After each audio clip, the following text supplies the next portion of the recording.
28 po yung luxury cars, Okay. pero may service cars kasi kami na under the name of the company po. Alright. Doon sa 28 luxury cars, ano yan? Rolls-Royce? What else? Ah, Okay. Isa-isa natin. Magkano Rolls-Royce? Kano bili mo sa Rolls-Royce? I am not familiar. Oh, come kung ano on. dun. Oh, come Nasa on. ano yata- Bumili ka na napakamahal na kotse, di mo alam kung magkano mo binili.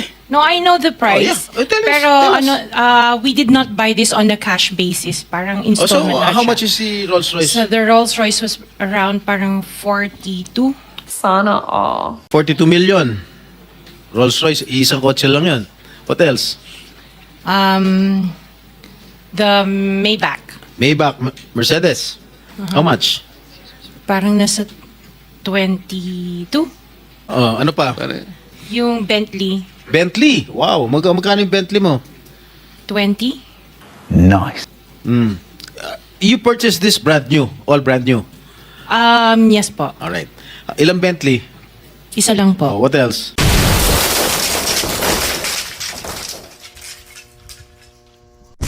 Thank you, Mr. Chair. Madam Sara, tungkol sa mga kotse mo ulit. Sinabi mo kasi sa interview mo na 4 na po yung kotse mo na luxury cars. E ngayon, inamin mo 28 lang.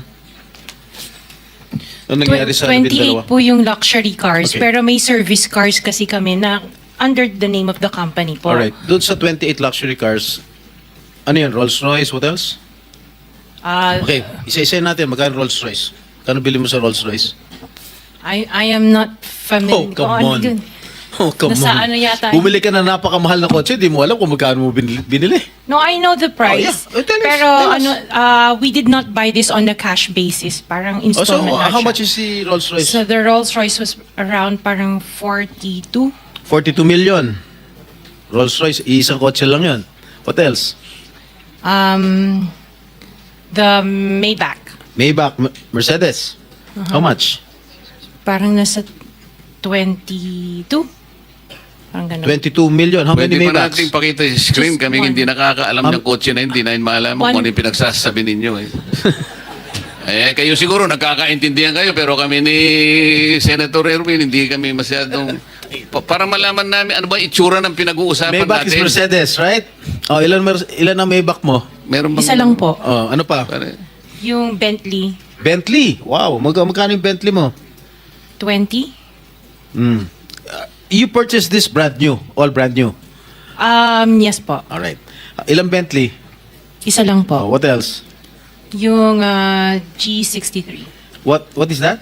G63. G63 ano yun? Benz. Benz? G63? Is that a sports car? Hindi po. G-Wagon. Wagon. Oh, how G-Wagon. much is it? Parang nasa 20 din yata. Ha? 20 din yata. 20 million. One vehicle only? Oh, what else? Yung Cadillac po. What kind of Cadillac? Yung SUV. Escalade? Yes. Oh, magkano? Parang yan. Mga 11 yata po yun. Bulletproof? No. Isa lang. One white, one black. Oh, dalawa. Both at 11 million each. Yung isa 8. Yung black. Long wheelbase? Yes po. What else? Yung GMC. What is this GMC? SUV Denali. rin to? Yes po. Oh, how many? Dalawa. Dalawa rin. How much each? Parang nasa 11 din yata siya. 11 million each. What else? Yung Suburban. Suburban. Ilan? Isa lang po. Pero I bought that here. Local. Bakit itong mga sinasabi mo? Sabi mo, binili mo sa local dealer dito. Oo, local dealer. Oh. Ay, ibig sabihin, importer. Pero this one sa casa binili yung Suburban po. Oh, magkano? Parang nasa 3 lang yata siya nun. 3 million? Oo. Brand new? Second hand? Binili mo? Second hand? Tapos lahat itong mga luxury cars mo, yung mga Rolls-Royce, Maybach, Bentley, Escalade, G63, para brand new. Opa. O bakit bumili ka na second hand Suburban? Ano na siya yung lumang model? Hindi siya Yeah. yung brand new model. Kaya nga, bakit ka bumili na second hand? Kasi yun lang yung Samantalang lahat available. mga Kasi that was mamahalin the na- time, at that time it was pandemic. So that was the time na yun lang ang available nilang When did you unit. acquire all these luxury cars? All at the same year? No po. When? Since 2022, 21. 2022.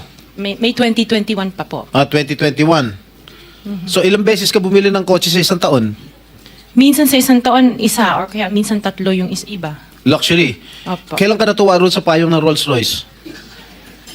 Last year lang po. Last year mo lang na-purchase. Yes po. Yung payong. Dahil sa payong, bumili mo ha? Alright. Bukod sa mga nabanggit mo mga luxury cars, ano pa? Yung mga SUV ng mga engineers ko. Hindi, ilan lang to? 3, 4, 6, 8. I can't remember all at the top of Sa my dami. head. Oo. Sa dami. Opo. So, doon sa 28 na pinurchase mong mga luxury cars, ilang taon mo binuno yun? Yung iba, You started purchasing these luxury cars on what year? the long wheelbase, yung mga binanggit ko kanina, that was only 2020. No, when did you start? Yung iba, like, let's say, the autobiography, 2016 What is pa po. autobiography? Ano yan, Range Rover. Oh, may Range Rover ka pa pala, di mo sinasabi sa akin. Range 2016 pa po siya. Rover. Ilan? Just the one autobiography and then What the Defender. autobiography? Ito ba yung Range Rover? Range Rover pa. Okay, how much did you purchase? 16. 16 million. 2016 pa po yun. Ilan?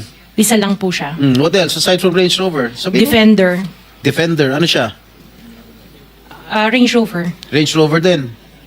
Oh. Ilan? Isa lang po. Magkano? Nasa parang 7 yata yun. 7 million? Aha. Ano pa? The Evoque. Ano? Evoque. What is Evoque? Range Rover. Range Rover pa rin. Marami ka pala Range Rover. Evoque. Ito yung, maliit ba ito malaki? Maliit. Okay, magkano? Parang nasa 5 lang yata po siya. 5 billion. What else? Lang ha? Sarap ng buhay mo ah. Sige, ano pa? Hindi ko na maalala yung iba eh. Sa dami talaga, hindi mo maalala no? Sino-sino gumagamit itong mga luxury cars ninyo? Kami po. Everyday pala. Iba-iba. Siguro sa pag-aalis kayo nung umaga, Rolls Royce ang gamit mo. Pag uwi mo ng tanghali, kakain, pag lalabas kayo, may back naman ang gamit. Ganun ba yun? Sa dami nyo ng kotse. This is really, for me or for all of us, for all the Filipino people watching, this is unbelievable. To have 28 or 40 luxury cars at your disposal. Ngayon lang ako nakarinig na isang tao o mag-asawa na ganito kadami ang kotse na mamahalin. Hindi na bali yung mga Fortuner, okay lang. Pero kayo, Rolls Royce, Maybach, Mercedes-Benz, Bentley, Escalade, Range Rover, ilan? GMC, Suburban, G63, di ko na nga naintindihan yan eh. Sabi ni Senator Soto, tapos pera ng gobyerno. Ano ba? Nasaan ang konsyensya nyo, madam? Isang tanong. Hindi ako naniniwala na wala kayong contact sa DPWH. Hindi kami naniniwala. Pati siguro si minority leader, hindi naniniwala wala kayong contact. Pati si chairman, hindi naniniwala wala kayong contact. Ngayon, huwag ka tumingin tumingin ka sa akin. Wala naman nagtatanong dyan. Sino ba tinitignan mo dyan? Magkano binibigay mong porsyento o advance sa mga tiga DPWH para mabigyan ka ng proyekto? Wala po ako binibigyan sa DPWH po. Baka may ipakita ako sulat sa'yo. Mamin ka na. Wala po ako talagang... Kasi hindi po ako nakikipag-transact with the DPWH. At the end of the day, pag nagsinungaling ka, ipapakita ko yung sulat. Minimum mo.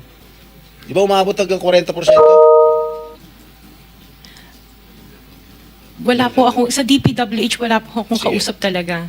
Sige, I will take your word for it. Pagka meron ako nilabas sa'yo mamaya. Okay? Mag-isip-isip ka. Hindi ako nagbibiro. One last question. Mr. last Chair. question. Yeah, Mrs. Descaya, meron bang pagkakataon yung siyam na pag-aari mo ng construction company, meron bang pagkakataon na sila naglalaban sa isang bidding, sa isang kontrata? Hindi po. Sigurado ka? Pag makakuha ako ng record sa DPWH na si St. Timothy, si St. Gerard, si Alpha Phi Omega, sino pa? Si Alpha and Omega and St. Gerard, hindi po sila nagsasali sa isang bidding. Pero Okay, yung ibang licenses, magkakasama sila minsan. And then, so minsan naglalaban-laban yung Siyam. Yes po. Oh, so that is not a legitimate bidding. Dahil yung Siyam na yon na naglalaban-laban sa isang award sa isang kontrata, iisa lang ang may-ari. So kahit sino doon, kahit sinong manalo doon sa bidding na yon, ikaw ang panalo. Dahil sa'yo lahat yun eh. Correct? Tama? Hindi po, kasi iba yung may-ari ng mga companies. Oh, sus. Kasi sabi I'm mo just lang, concerned with Alpha and Miss Omega. Diskaya, Opo. kanina, sinabi mo Alpha Phi Omega lang ang sa'yo. Opo. Nung tinanong kita ulit, in-enumerate ko lahat yung Siyam na korporasyon, inamin mo sa'yo lahat yun. Oh, di ba? The records will bear me out. Opo. Oh, ngayon, ang tinatanong ko sa'yo, yung bang Siyam na korporasyon na yon, Panglimang tanong na. naglalaban-laban ba sa bidding yan? Panglimang Yes tanong po. na yan eh. Sabi mo kanina, last question. Hindi ba sumagot? Ay, sumagot. Oo. Hindi, sagutin mo. Opo, sumagot ako. Opo. Naglalaban-laban. Opo. So pag naglalaban-laban yung Siyam na korporasyon sa isang kontrata at kung sino manalo ron, kahit isa sa Siyam na manalo, sa'yo pa rin yun, ikaw pa rin ang panalo. Correct? Opo.